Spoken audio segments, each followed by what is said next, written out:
This module highlights the various leadership practices employed at these schools. Themes explored in this module include learning from students, building relationships, honoring all voices, distributed leadership, and administrators as co-learners.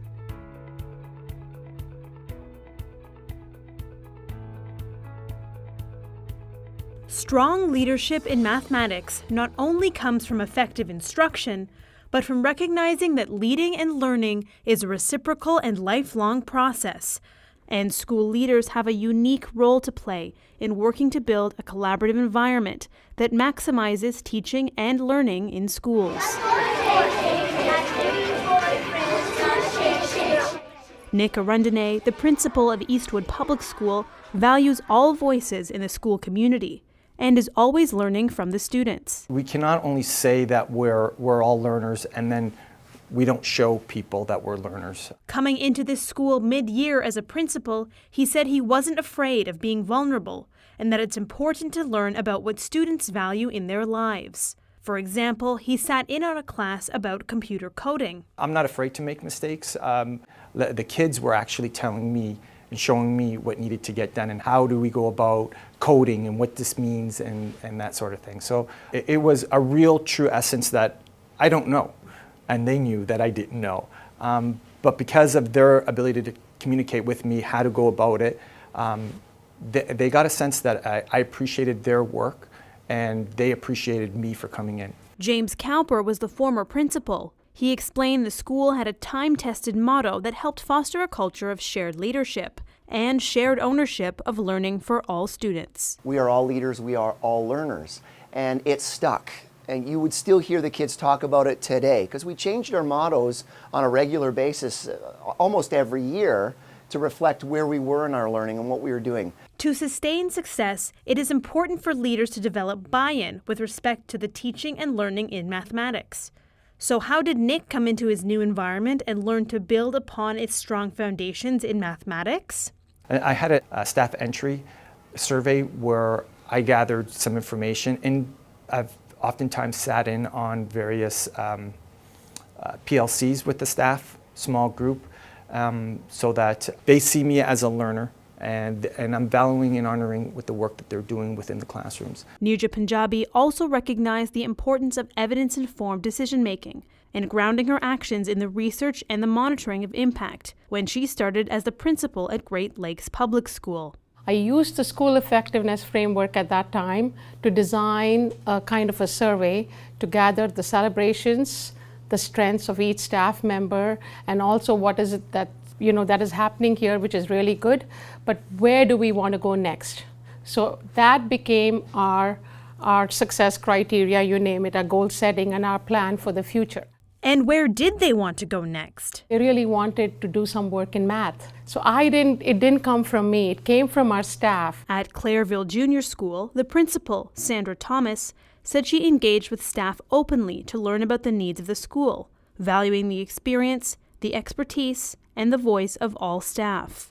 When I arrived, I met with some of the teachers who have been here for quite some time, and I had some fireside chats with some of the teachers to find out, what are the needs here at Clairville and how can I support. She learned that staff wanted to be informed of professional learning opportunities and that she needed to ensure that supports were in place to facilitate this communication with staff. Sandra nurtured a culture of professionalism by considering their input. What's happening in the school, what are available outside for them, what workshops, etc. are available.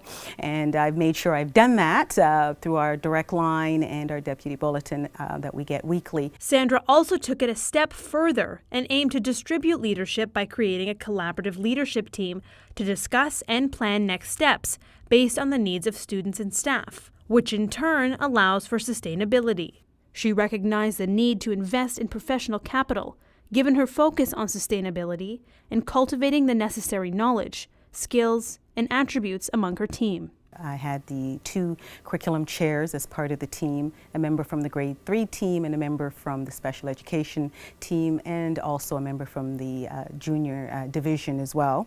And together we have weekly meetings, sometimes bi-weekly, just to go over what some of the needs are in the school and to come up with a plan on how we can support staff and continue the wonderful journey that Clairville has been on for quite some time. At Great Lakes, Let's start our collaboration meeting.